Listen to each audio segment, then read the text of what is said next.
Abra comigo a palavra do Senhor em 1 Reis, capítulo 3, versículo 5, por favor. Eu quero ler um texto e tentar compartilhar do que Deus falou no meu coração nesse texto. Eu creio que pode ser abençoador para mim e para você. 1 Reis, capítulo 3, versículo 5. Quem achou, diga amém. Quem não achou, diga raízes. Eu vi gente falando raízes, hein? Escola de raízes. Vamos lá, 1 Reis 3, 5. Naquela noite, o Senhor Deus apareceu num sonho a Salomão e perguntou: o que queres que eu lhe dê? Respondeu Salomão: tu sempre mostraste grande amor por Davi, meu pai, teu servo. Ele era bom, fiel e honesto para contigo. Tu continuaste a mostrar a ele o teu grande e constante amor e lhe deste um filho que hoje governa no lugar dele. Ó Senhor Deus, tu deixaste que eu ficasse no lugar do meu pai, embora eu seja muito jovem e não tenha sabedoria para governar. Aqui estou eu no meio do povo que escolheste para ser teu, o povo que é tão numeroso que nem se pode ser contado. Portanto, dá-me sabedoria para que eu possa governar o teu povo com justiça e saber a diferença entre o bem e o mal. Se não for assim, como é que eu poderei governar este grande povo que é teu?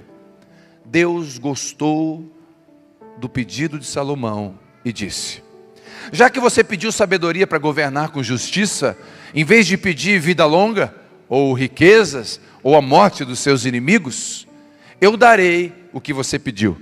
Darei a você sabedoria e inteligência como ninguém antes de você e nem depois terá. Mas lhe darei também o que não pediu. Durante toda a sua vida, você terá riquezas e honras, mais do que qualquer outro rei. Amém.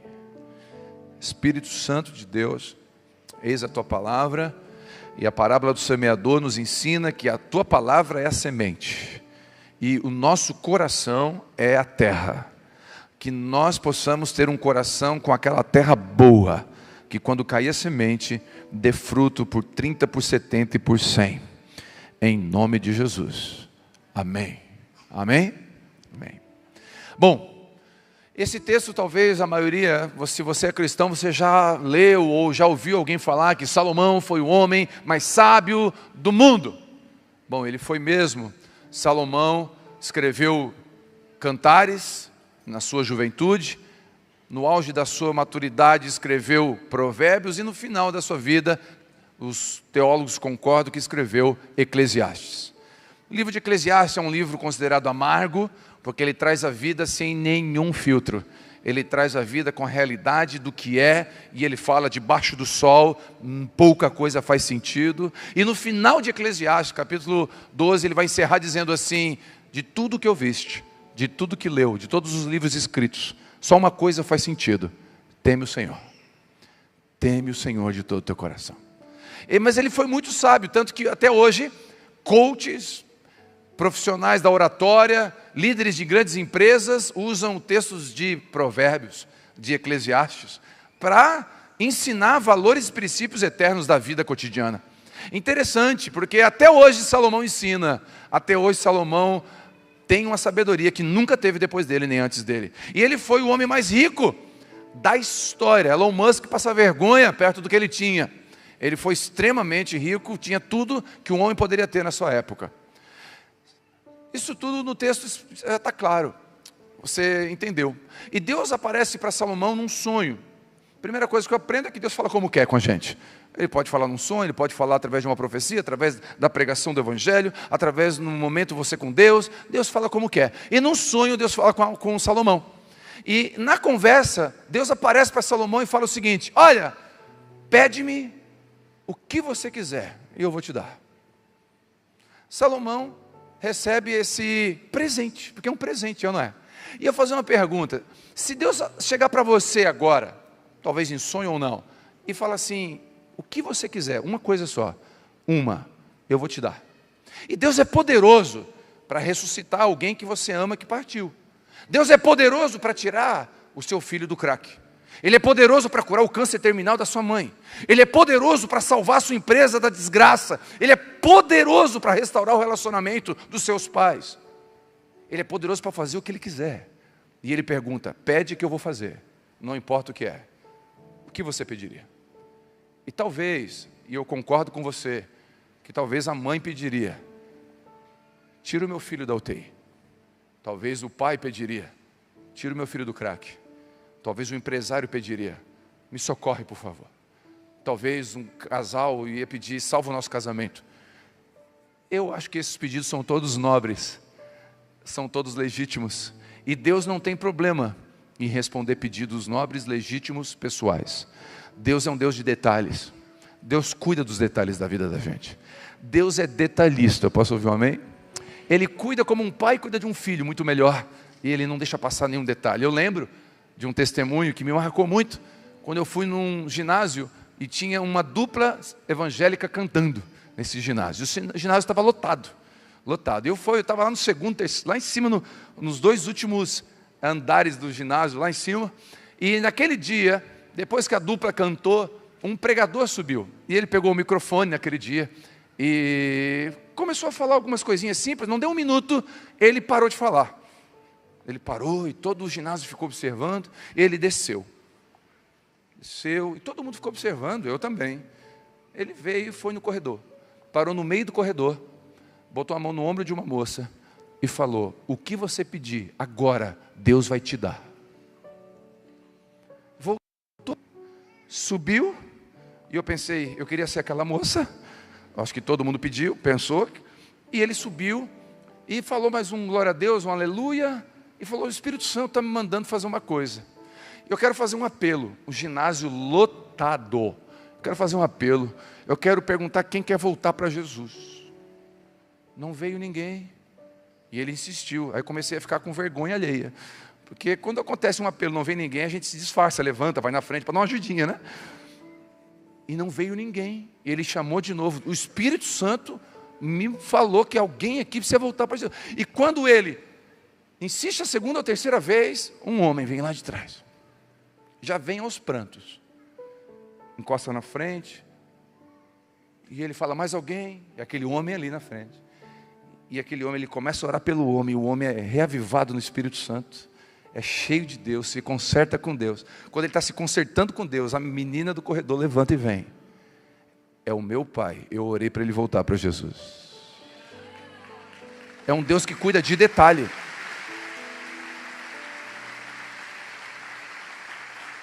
Por que eu contei essa história? Porque talvez você precisa que o seu pai, e aqui bota qualquer coisa que você precisa, e você precisa nessa noite, mas o Senhor está te chamando para um lugar um pouco mais alto.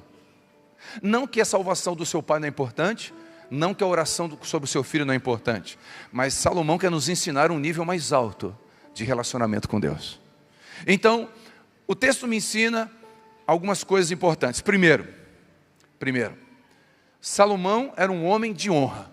Então, se você nessa noite quer fazer uma oração que Deus ouve e Deus gosta, comece sendo um homem ou uma mulher de honra. Pastor, como assim um homem e uma mulher de honra? Eu vou explicar. Olha o que ele diz. Deus, tu sempre mostraste grande amor para o meu pai Davi, teu servo, e ele era bom, fiel e honesto para contigo. Deixa eu fazer uma pergunta. Davi não cometeu erros? Cometeu ou não cometeu? Mas ele não cita os erros do seu pai. Porque uma pessoa que honra, sabe os defeitos, mas prefere destacar as virtudes. Honra é você ter condições de destacar o defeito de alguém, mas prefere destacar as virtudes. E todo mundo tem alguém aqui sobre você, seja um pai, seja um líder, seja alguém que está de alguma forma sobre você. Todo mundo tem. É uma decisão ser uma mulher de honra ou não. Um homem de honra vai pegar as virtudes e destacar. Mas ele poderia dizer, Senhor, já que tu apareceu para mim, e eu posso pedir o que eu quiser, porque o meu pai é um vacilão. O meu pai matou Urias, um amigão dele. O meu pai, ele traiu com Betseba, inclusive a minha mãe. Eu nasci de uma situação difícil. O senhor sabe que o meu pai é complicadinho. Meu pai matou gente lá que não devia. Você sabe. Mas ele não destaca os defeitos na oração. Quando ele vai falar com Deus, ele fala: o meu pai era fiel a ti. Era servo. Tinha um coração de caráter. E Davi tinha. Então, uma das coisas que eu acredito que quando a gente chega diante de Deus e Ele quer ouvir de nós, é esse coração que honra. Que não seja dos teus lábios a desonra. Que não seja dos seus lábios a desonra. Eu sei que você tem um pai que tem defeitos. Eu sei que você tem uma mãe que tem defeitos. Mas que não seja do meu e do seu lábio que saia a desonra. Eu sei que o seu pastor tem defeito. Não, quem congrega aqui, seu pastor não tem defeito. Mas você que congrega em outro lugar. Lá o seu pastor está cheio de defeito. Aqui você não vai ver, dificilmente. Aleluia. Eu tenho alguns momentos de colérico que só a Vivi me aguenta. Eu estava contando hoje no culto das 5, de vez em quando eu acordo de manhã, falo: amor, ela que foi? Olha para mim e agradece pelo que Deus fez na tua vida. De vez em quando eu chego na frente do espelho e canto: maravilhoso, admirável. É um excesso de autoestima. A culpa é do meu pai que botou minha bola muito para cima. Então, meu irmão, deixa eu dizer uma coisa para você. Esse coração de honra é um coração que chega num lugar que Deus quer.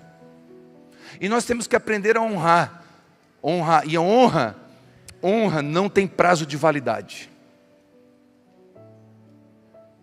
Honra não tem prazo de validade. Honra muitas vezes se dá na ausência, não na presença. Porque na presença pode ser só bajulação, mas quando ocorre na ausência, é honra. Porque é fácil você falar as virtudes de alguém na presença. Difícil é manter isso na ausência. Isso é honra. Precisamos saber honrar as pessoas que passam ou estão passando por nós, independente de erros e acertos. Porque todos nós erramos e todos erram conosco. Honrar aqueles que vieram antes de nós. Deixa eu falar uma coisa. Tem um movimento das church no Brasil, as igrejas do parede preta. Meu irmão, parede preta, parede branca, church ou igreja, tem que ser de Jesus, amém ou não? Então não interessa, você pode ser uma igreja pintada de branco e Jesus não está lá. Pode ser parede preta, não interessa, isso não importa. Mas tem um movimento das pessoas: olha, a gente não é religioso. A gente não é como aquelas irmãs lá da igreja lá que usa saia e cabelo comprido, não bota brinco. E aí você se sente melhor e maior, e aí desonra mulheres que oraram por você e por isso que você está aqui. Nós temos que honrar as mulheres do coque, as irmãs do coque, as senhorinhas que têm o joelho marcado de tanto orar por essa geração. Tem muitos de nós aqui estamos aqui porque sua avó orou por você. Então não fala mal da igreja que você congregava. Destaca o que foi bom. Isso é maturidade. Isso é ter um coração sábio. Isso é ter um coração disposto. Você tem uma decisão. Mas na igreja lá que eu estava era muito preso, muito religioso. Ok, mas o que era bom? Pega o que era bom e destaca. Se não tem nada para destacar, fica quieto. Porque a honra vai atrair bênçãos de Deus. Vou repetir. A honra vai atrair bênçãos de Deus. A desonra vai atrair desgraça. A desonra vai atrair desgraça. A desonra sai pela porta da frente da sua casa. Não sai fugido. Se você saiu fugido para casar, volta lá se dá tempo, pede perdão. Conserta. Meu irmão, eu vou dizer, o poder do conserto, tem um poder no conserto.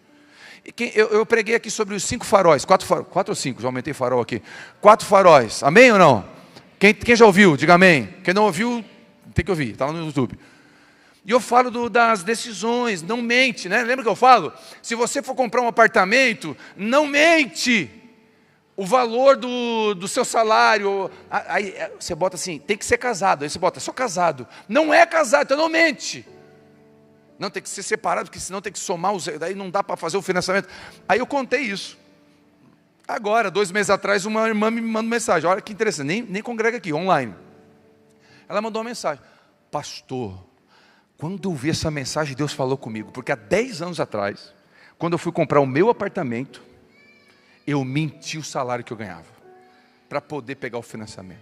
Pastor, quando eu fui morar, embaixo morava o Satanás. E eu conto, né, que você vai morar num lugar que não é bênção de Deus, vai estar um demônio em cima, o Satanás te perturbando. E ela falou assim, pastor, é tão demoniado, que ele reclamava quando eu não estava em casa, não tinha ninguém. O apartamento estava vazio, ele ligava, para de fazer barulho. Era um inferno, 10 anos de inferno. Pastor, eu me arrependi. Olha que lindo. Eu não era crente na época. Eu entendi que eu errei. Me consertei, fui para o quarto. Falei, Jesus, me perdoa. Eu menti. Não foi bênção. Eu errei, Senhor.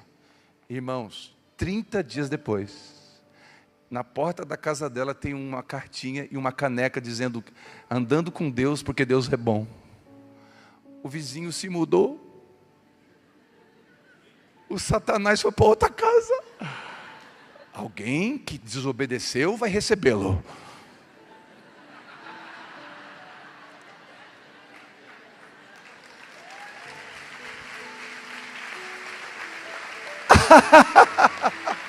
Pode ser seu vizinho. Se você desobedeceu, bota a barba de molho e começa a pedir perdão agora.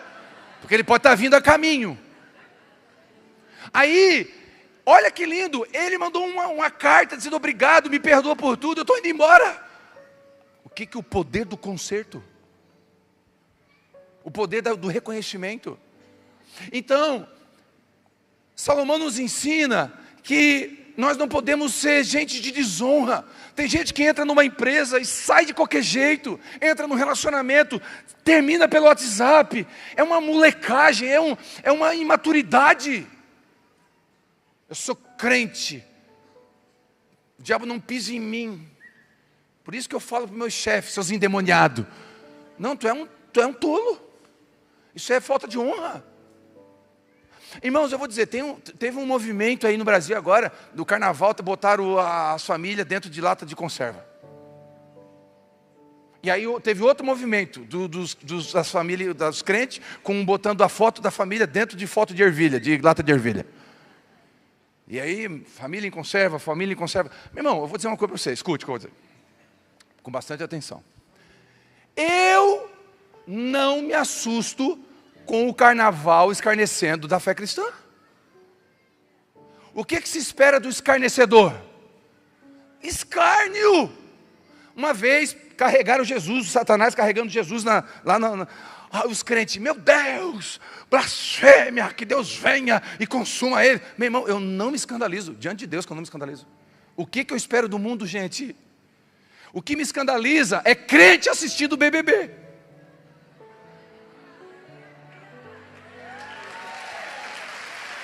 Não, aí é de se escandalizar. Não, é crente seguindo e sendo influenciado pela Virgínia. Não, aí me assusta, me apavora, aquele modelo padrão de mulher que honra a casa, honra a família. Isso é conservar, é você conservar sua casa, seus olhos, seus ouvidos, daquilo que não é para entrar na sua casa. Ai, tu viu, pastor? Ah, eu vi, eu não assisti o desfile, irmão, tu assistiu? Porque se tu viu, tu assistiu o desfile, como é que tu sabe que é? É que eu estava nessa pouco aí, né? Eu estava assim, com Jesus e... Tomara que sapeque aí. O foguinho do inferno. Começa a sapecar o pé para você se ligar que você não tem que estar meio assim. Você tem que ser de Jesus, eu posso ouvir um amém? Então, não se assuste com o mundo. Diga aleluia. Tu vai fazer um corte disso? O Juninho está rindo, olhando para mim, vou fazer. Posso ouvir um amém? Meu irmão, eu vou dizer uma coisa. A igreja precisa entender quem influencia ela. Cuidado. Quem você segue fala muito de você. Para de falar do mundo. Sabe o que? Eu duvido, não levanta a mão. Eu duvido quem orou para aquela escola de samba. Para que Deus tenha misericórdia deles. Não, eu vou fazer um teste. Levanta a mão quem orou para Deus ter misericórdia daquela escola de samba que fez aquilo lá. Pode levantar a mão. Pode levantar a mão, pode levantar. Por favor, pode levantar a mão. Levante sem problema. Quem orou, Deus, tem misericórdia, eles não sabem o que estão fazendo. Perdoa eles, levanta a mão. Agora, indignar, a gente ficou indignado. É igual Jesus ensinou. Quando vocês veem alguém escarnecendo, se indignem. Façam uma postagem dentro de lata de ervilha. Isso é resistência. Resistência no reino de Deus é orar pelo inimigo. E colocar o nome debaixo do joelho e dizer assim, tu ainda vai ser crente. Essa é a resistência. Tu ainda vai servir o meu Deus. Sabe qual vai ser o teu castigo? Ser de Jesus. Esse vai ser o castigo que Deus vai vir.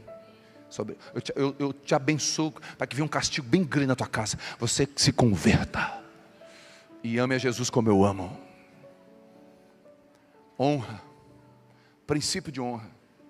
Nós temos que andar em honra. Filhos, honrem os seus pais. Honre os seus líderes. Você não tem que concordar com tudo. Por favor, não tem filho que concorda com tudo com o pai. Não tem esposa que concorda com tudo com o marido. Só vive. Não tem marido que concorda. Não tem. Não é impossível. A honra não é concordância absoluta. Posso ouvir um amém? Então honra. Princípio da honra. Reconheça as suas limitações. Olha a oração que ele faz, que coisa mais linda. Irmão, se eu e você entender isso aqui. Ele fala assim, eu sou rei de Israel. Meu irmão, ele era o CEO, ele era o 01, ele era o cara. E ele fala, eu sou rei de Israel, mas eu sou menino e não sei governar. Quando a gente perdeu o espírito de menino e de aprendiz, acabou para nós. Aí, pastor, eu sou o maior vendedor da cidade. Não tem como eu. Eu vendo, qualquer empresa me quer. Tem um monte de empresa atrás de mim. A Kazan, Celeste. Tem um monte. Eu sou o vendedor, sim, pastor. Onde eu entro, bomba negócio. Você está atribuindo isso a você ou a Cristo que te salvou? Humildade para reconhecer que você sozinho não é um bom vendedor. Mas é Deus que abre a porta todo dia de manhã quando você acorda. Você não é um bom pastor. Eu não sou um bom pastor.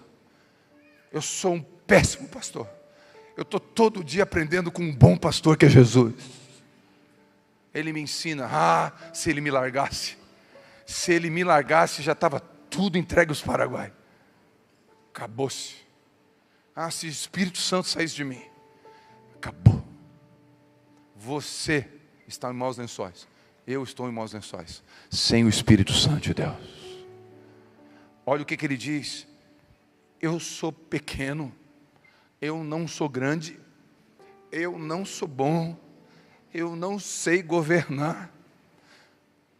Meu pai foi Davi, eu sou o rei de Israel, mas eu não sei. Aí o cara lê um livro, faz 1 ano de teologia na escola bíblica Raízes e quer ir para a internet ensinar os outros teologia, baixa a tua bola.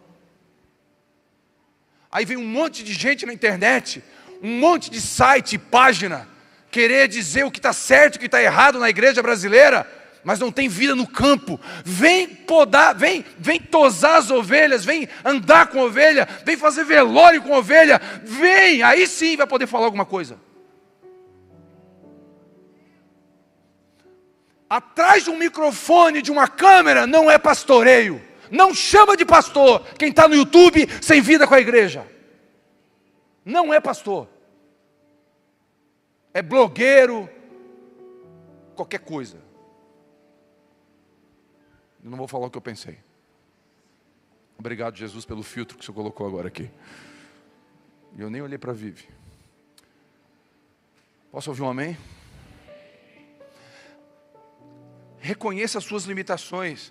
Quem reconhece os seus limites recebe a ajuda do Deus ilimitado. Quem reconhece sua fraqueza recebe a ajuda do Deus Todo-Poderoso. Quem reconhece que é pequeno recebe a ajuda do Deus que é grande. Diga glória a Deus. Reconheça. Quando for orar, reconheça.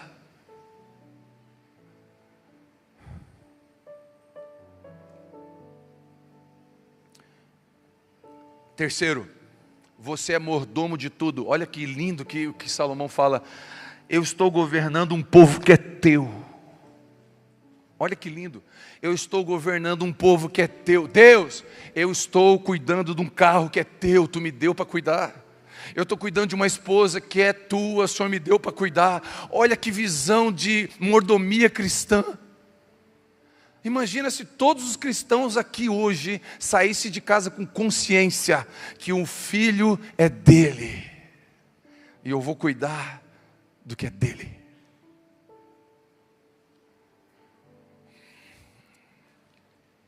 Imagina se eu e você tivéssemos essa consciência hoje, de mordomia. Pergunto: a sua esposa é de Deus?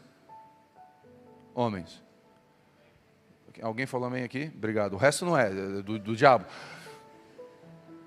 A sua esposa é de Deus? Então ouça, assim diz o Senhor: cuida bem do que eu te dei. Como que você vai apresentar ela quando você entregar ela para Jesus? Mais bonita? Ou mais amargurada, mais feia? Como que você vai entregar? Pode ser com a ajuda do pastor Monjaro e do irmão Botox. Pode ser, se tiver que ter uma ajudinha, está tudo certo.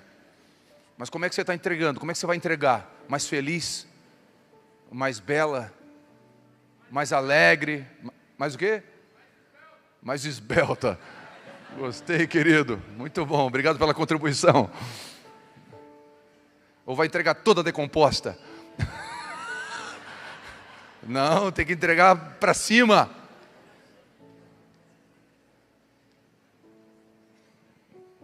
Aleluia. Vocês estão gostando do assunto, né? Posso ouvir um amém? Como que você vai entregar? Como que você vai entregar esse marido aí? Que está decomposto, que está todo mal acabado? Cuida dele. Só não insiste em botar botox, não é de Deus. Para com isso. Essa insistência que vocês têm deixa a gente assim, com as expressões.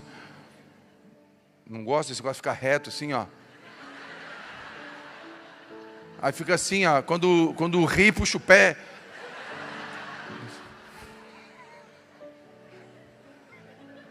Você está rindo por quê? Tu botou? Não? Não, nem olhei para lá, só olhei para cá. Quem aqui está sendo um bom mordomo do que Deus deu? Posso ouvir um amém, não? Quem pretende ser um bom mordomo do que Deus deu? Isso é uma oração sábia. Entende a mordomia. Quarto, peça certo. Portanto, dá-me sabedoria. Ele pediu correto, ele pediu aquilo que agradou a Deus. E pedir certo não é pedir em nome de Jesus achando que Deus vai fazer, porque você pediu em nome de Jesus. Tem gente que passa no estacionamento e tem gente que tem essas feitiçarias gospel, esses negócios. Passa por um carro e fala assim, tomo posse. Vai trabalhar, esse carro, tira a mão do meu carro. Que feitiçaria isso aqui? Tomo posse o quê? Não, escute. Escute. Em nome de Jesus implica na vontade de Jesus. Eu já ensinei, é pedagógico. Eu acho que eu vou ter que ensinar todos os anos isso. É pedagógico. Imagine você, né? Se eu tenho uma conta lá na padaria e um irmão, eu tenho a conta. Quem tem a conta? Eu tenho conta. Eu tenho conta lá na padaria. Aí um irmão da igreja, que eu amo, muito querido, vai lá na padaria comprar no meu nome. Quem tem conta? Eu. Aí ele vai comprar no meu nome. Quando ele chegar lá, eu quero comprar no nome do Telmo. O que o dono da padaria vai fazer? Vai me ligar, mandar um WhatsApp. Telmo, tem um cara aqui, fulano. Eu falei, não, fulano eu conheço, uma bênção. Então, ele quer comprar em teu nome. Eu falei, ok, o que ele quer? Ele quer 12 barras de chocolate, só que ele é diabético. Eu vou deixar ou não? Por quê? Porque eu odeio ou porque eu amo? E como é no meu nome, eu vou dizer, não vende. Aí o cara vai dizer para o meu amigo lá, não, o Telmo não deixou, então não vai levar o chocolate. Funciona assim quando a gente ora. Deus está aqui. Quem está à direita de Deus Pai intercedendo por nós? Quem? Jesus. Então, em nome de Jesus a gente ora, sim ou não? E aí o cara ora, Deus, quero uma mulher para casar. Aí Deus, em nome de Jesus. Aí Deus fala, em nome de Jesus, é contigo. Aí Jesus, não, ele é um picareta, não lava louça, não trabalha, é um curtido. Já falei para ele sair daquela manguaça para cuidar da família. Ele não dá para receber. Se eu der uma mulher para ele, não, está tudo errado. Aí o pai, tá bom, não. Aí você pensa, por que Deus não, se eu orei em nome de Jesus? É exatamente por isso que você recebeu não. Porque Jesus disse não. Porque Ele sabe que você não pode prosperar agora, senão você vai abandonar sua esposa. Você vai abandonar os seus amigos. Tem gente que se prosperar não vem mais na igreja. Aleluia. Quem acredita que Deus sabe o que é bom para nós? E quem concorda que você não sabe o que é bom para você? Quem aqui agradece a Deus pela... Eu sei que tem muita gratidão pelas orações que Deus respondeu sim, sim ou não? Mas eu tenho mais gratidão pelas orações que Deus disse não. Porque as que Ele disse não me livrou de tanta coisa. Porque eu não sei orar como convém. Eu acho que eu sei. Não sei. Então orar em nome de Jesus é pedir certo. Crente ora em nome de Jesus, por quê? Seja feita a sua vontade, assim na terra, como isso é oração de crente. Não é eu determino. O crente não determina. Ele se submete àquele que determina todas as coisas. Então, oração certa. E por último, Deus se agradou da oração de Salomão. O texto diz que ele gostou. Imagina Deus gostar da sua oração. Imagina Deus falar, uau. Não, uau Deus não fala, mas que oração. Meu Deus, que coisa maravilhosa. Eu acredito que se a gente tiver um coração de honra, humildade para reconhecer as nossas limitações, pedir certo, Deus vai se agradar das nossas orações. E eu quero fazer uma oração que o Espírito Santo colocou no culto anterior e eu vou orar agora de novo. Eu sei, como eu disse no começo, que muitos aqui não pediriam sabedoria se Deus desse uma chance de pedir uma única coisa. Talvez você pediria como aquela moça, a conversão do pai. Talvez você pediria a cura do câncer. Talvez você pediria o relacionamento restaurado. Talvez você pediria para o seu pai voltar para casa. Ou para o álcool sair da vida dele. Talvez você pediria para o seu marido se converter de verdade. Eu não sei qual é a angústia que faria você não pedir sabedoria. Mas quem pediu sabedoria ganhou também honras e o que não pediu. E eu quero crer que com esse entendimento que você tem hoje, nós vamos orar pedindo sabedoria. Mas Deus também vai presentear algumas pessoas com aquilo que não pediu, mas precisa.